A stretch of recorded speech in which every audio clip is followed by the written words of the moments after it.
Hello, this is Sean Shaw with Dinner and Dialogue. Once again, we have an exciting one for you this time. I think you may recognize the young lady on the film right now. Yeah, absolutely. Young lady, I like that. Absolutely. Miss Mama Jan Smith. Thank you so much for taking time out to speak with us. I've spoken to a couple of people in the music industry via my vlog, if you will, but never anyone really behind the scenes and someone who really is responsible for so many great people's voices and what we hear as the end product on the radio and airwaves. So again, it's exciting. So you've been in the industry for 30 years, I believe, or somewhere around that? Most of my life, actually. Most of your life? Yeah, I started out as a young artist, and so cutting records on my own when I was 15. So it's been a little bit longer than 30 years. Okay, wow. But yeah, working behind the scenes and doing a lot of work with other artists for at least 33. Oh, nice, nice. So I know that a lot of people know you from being in Atlanta, working with Usher and Justin Bieber. So, you know, how did that all come about? I mean, did they seek you out, or did you kind of find them and say, "Oh, I really would like to work with them," or how did that they actually came to me. Usher came in originally. His mother got a referral. It was kind of interesting how that happened because, as the story goes, she called Elton John, who had knowingly had some vocal issues, and Elton was working in Atlanta at that time with a rock and roll group called Collective Soul. Well, I know all the guys in Collective Soul because I've worked with Ed and those guys, and so Janetta, Usher's mother, called and asked for a referral, and Elton really didn't know me. He was not a native to Atlanta at that point, but he kind of put the phone to his chest and said, who's the best vocal coach in Atlanta? And my that's a good impression, by the way. Thank you. My friend said, well, Mama Jan, so she got my number and called me, and that's how I ended up working with Usher, starting off. And then, years later, when Usher was working with Scooter Braun, as he was developing Justin Bieber, then they brought Justin in to see me. Yes. So just that kind of lineage that followed through. But I've had an ongoing, good relationship and working relationship with Usher for many, many years now. Yeah, that's awesome. I mean, as you've seen them develop, in their careers and move on to do, other things, and as far as like movies and other things like that, do you also continue to kind of work with them as they continue to grow in their career, or is it really? Yeah, I mean, it's really like Usher, for example. Usher calls me now when he needs me. At that point, his voice was changing, and he had already been a Grammy nominated or Grammy winning artist when he was like 13, 14 years old. Right. His voice went through pubescent changes very late in his career, about 17, and also later for most guys, but that happens sometimes. And with him being in the mainstay part of his career, it was a pretty big upset. So working with him to kind of close that gap in between his then voice and his now voice, and then also helping to secure his voice for things like 8701, and then after 8701 we worked for several months before he cut Confessions, and real proud of that work because that's kind of the benchmark album of his entire career. Absolutely. But as the artists grow and as they get more accomplished in what they're doing, then they'll come back through if they're off tours or if they're fixing to do a tour and need tour prep help, or if they're going to the studio, then I do a lot of pre-production with them as well. Okay, awesome. I know that you've speaking of movies and things of that nature, I know that you've worked with Rock, Dwayne Johnson. I have. Is there anyone else that I may have missed that you've worked with? I mean, actors and actors. Actors well, and Christian Serrano came in from The Walking Dead. Okay, they shoot that here. We've had Liam Neeson, which was a personal thrill for me. Oh, yes. He was working on the movie Felt when he was here in Atlanta. Okay. And had to sing a song, and so they had, they called a vocal coach, and a lot of the people in California and some of the motion picture houses there, they know me, so they give me that call, so I get to work with those artists as well. Yeah, awesome. It's pretty cool. That is pretty cool. I mean, Liam Neeson, I love all his work. With, he's really quite a. It's interesting to take artists like that out of their comfort zone. I mean, Dwayne The Rock is more known as a singer. I mean, he does singing too, and a lot of the roles that he does, and he plays a little guitar, so he's a musician. But your artists and your actors, like Christian or a Liam may not be as comfortable. Yeah. So it's really interesting to work with them. Christina Applegate, I worked with her at one point at Helms on the Vacation movie. Both of them were singers already, so Yeah. it was kind of fun to work with them. Awesome. Is there anyone that, out of all of your years, that you would just love to work with? I mean, Somebody that I haven't worked you with? have not worked with. Oh, there are tons of artists that I mean, obviously you have great artists like Beyonce or Gaga, people like that. Bruno Mars, I saw him a couple of weeks ago at the Mercedes-Benz Stadium for a benefit here in Atlanta, and just those are great artists. And people say, well, what do they need a vocal coach for? Well, what does Usher need a vocal coach for? Why does LeBron James need a coach? Right. So it's about helping them to maintain their greatness and also to raise their bar. Right. So those are some artists I'd love to work with. I've always wanted to sit in a room and talk to people like Dolly Parton. People that have an entire lifetime's worth of work, the same as me, in the industry, just to have a conversation with them would be really cool. Yeah. Not necessarily to work with them, but I'd do that too. Yeah, absolutely. Because I mean, Dolly just has a great speaking voice. I mean, and a great spirit. Yeah, she she's does. a great songwriter. She's a very smart woman. I think a lot of people don't realize how vested in business she is with a lot of her own productions and everything. So, artists, they're known for one thing. Just like me, I'm known for one thing. Yeah. I'm a Grammy Nominated Producer, but people don't know that. They don't know that I own a recording studio. They don't necessarily know that I produce music because they know me in that one role, that kind of typecast role of being a vocal coach. Yeah. But I'm a songwriter. I'm a singer. I used to do commercial work. I've done character voices. So there's a lot of things that people do.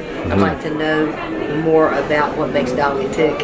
Yeah. And there are others. I mean, if I could sit down with Michael Jackson, I would do that too. Oh, wow. Yeah. That's great.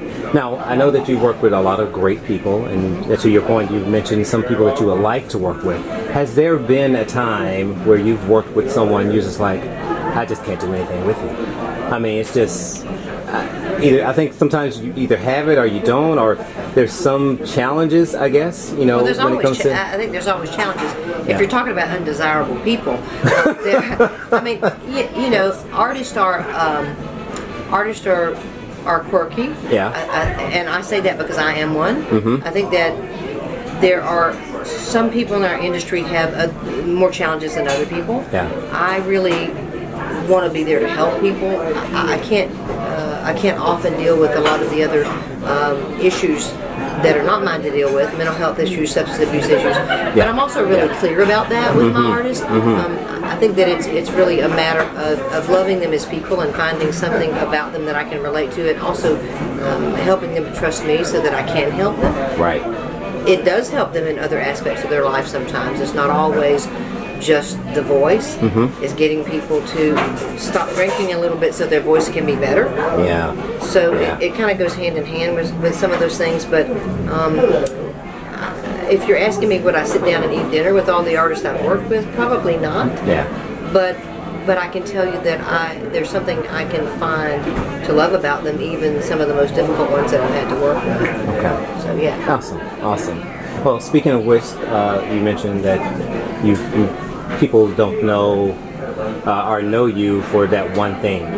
What is something that people probably will be surprised or shocked about you that is a hidden talent or something that you are? I don't know if it's a hidden talent. I cut my own grass. Okay, well that's good. I'm a writer. I think as a child, I was a writer-singer first. Yeah. So it's interesting to me when people in the industry that I work with don't know that I have an artist history. Yeah. I got 6 albums and 2 EPs out that I recorded as an artist and toured well into my 40s. Yeah. They know me as Jan Smith, the vocal coach, which is okay with me. I'm not mad at that. Right. But at this point in my life anyway. And I still perform out now pretty much when I want to, or for charitable events and things like that. But as a writer, as an artist, it gives me a different vantage point, I think, into the real needs and also the modus operandi of most of the artists that I work with. Right. It helps me to understand them a lot better. Okay. I love music. I'm a classically trained flautist. Most people don't know that about me. I grew up in high school bands and played in the band while I was a kid in school, but I was still playing rock and roll music the entire time. Right. And I don't know. There's not a whole lot hidden about me, really. Yeah. I have a degree in psychology. Okay. So that's my formal degree, and I worked as a psychologist for the state of Georgia for 8.5 years. Oh, I wow. always tell people during the disco era when I couldn't get arrested playing original rock music. So, anyway. Wow, that's very interesting. Yeah. I mean, I'm sure that kept you busy, especially during that time. Yeah, well, it paid my bills. Okay, well, that's good. It helped me pay rent and put food on the table, but it also gave me a really good insight into the crazy people that I work with in this industry. Yeah, yeah. And being that you have to work with so many different types of people, what inspires you most to continue to bring that great attitude or, you know, that really great foresight to make sure that I think helping other people. Yeah. Really doing something or offering something that helps people raise their bar or figure something out for them. And also to really encourage people, because this industry is really hard. Yeah. I don't think that people realize they see all the fun stuff, the red carpets, the parties, and the yachts and stuff like that, but they don't really see the amount of work that goes in, the long hours. We work more hours than most people do in regular life, and I think that the industry is really difficult because you're not judging an inanimate thing, you're judging a person. Right. So when it's you and me, that's kind of the meat on the rack, we're the ones being judged for what we do, and I care about my art, I care about my voice, I care about entertaining. When other people are derogatory and they don't like it, it's personal. Yes. It's not something that you just kind of push off to the side. So we as artists are more vulnerable, I think, in a lot of ways than people who might just go in and do an 8 to 5 kind of desk job. I'm not saying there's anything wrong with that. Yeah. Or working, on computers or doing, software or whatever. It's a lot harder than people think it is to continue to put yourself out there. Yeah. And because of that, I think that artists sometimes become porous and take a lot on that can, make us unhealthy people. Right. Helping to encourage artists and also helping artists to learn how to have good boundaries around that, so that they can navigate better for themselves as artists in the industry is something that is really exciting to me. Yeah. And I really love seeing people be successful. Awesome. Good. Well, awesome. Well, I like to ask my guest, Mama Jan, what is it that you would like to say as a platform, Dinner and Dialogue, to share with my followers, your followers, and the followers to yet come? Anything in particular that you want to share?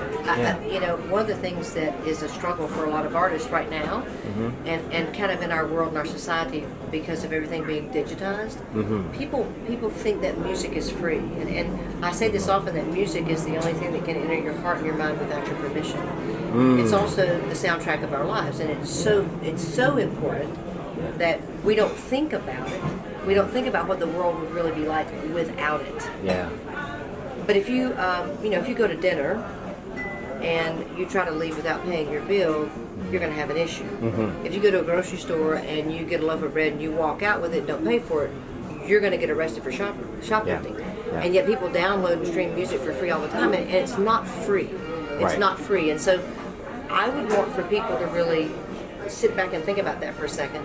If they're downloading things for free or sharing things for free, it's like there are artists who spend hours of their time, people who are creatives, and we need to value that more. Art and music, we need to value that more in our world, in our society, because without that, culture begins to erode as well. Yeah. When we begin to devalue things and make it expendable, it becomes very dangerous for us. Yeah. And so it's kind of like ecology. We don't realize the fact that when different types of frogs and bees and things like that are disappearing, that says something about us. Yes. And sooner or later, it affects us, and hopefully it won't be too late. So where music is concerned, if people want better music, if they really want to hear what artists have to say and really maintain great music for our listenership, they need to pay for it. You Yeah. need to understand that it's not free and that it costs somebody. Yes, absolutely. That was very passionate expressing. And I'm sure that you maybe had that conversation with a few people I tell regarding young that. artists that Yeah, all the time to yeah. stop playing for free. It's like, Right. why would you make yourself expendable by playing for free? Yeah. Well, Miss Jan, I understand that you need the experience, but make them pay you something. Yes. You know, Yes. give you dinner, pay for your gas. Yeah. Yeah. But to value your time, because they're being paid for their jobs, Absolutely. and you should Absolutely. pay for yours. I'm a huge proponent of that. Yeah. I totally agree Very with that. good. I totally agree with that. Well, this has been an amazing conversation. Thank you for stopping by and sharing a little My bit pleasure. with It's us. been I mean, great. it's been great. How can people follow you or catch up with Mama Jan and understand what's we're going easy to on? find. Easy to find. Check me out, Okay. www.jansmith.com, at Mama Jan Music on all social platforms. Yeah, awesome. Well, thank you again.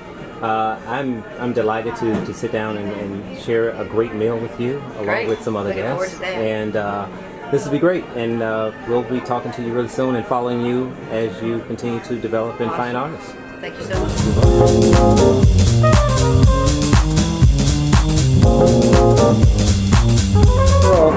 And Elton really didn't know me. He was not a native to Atlanta at that point, but Yeah. he kind of put the pump to his chest and said, who's the best vocal coach in Atlanta? And my That's a good friends- impression. Thank you. My friends said, Mama Jan. So Yeah.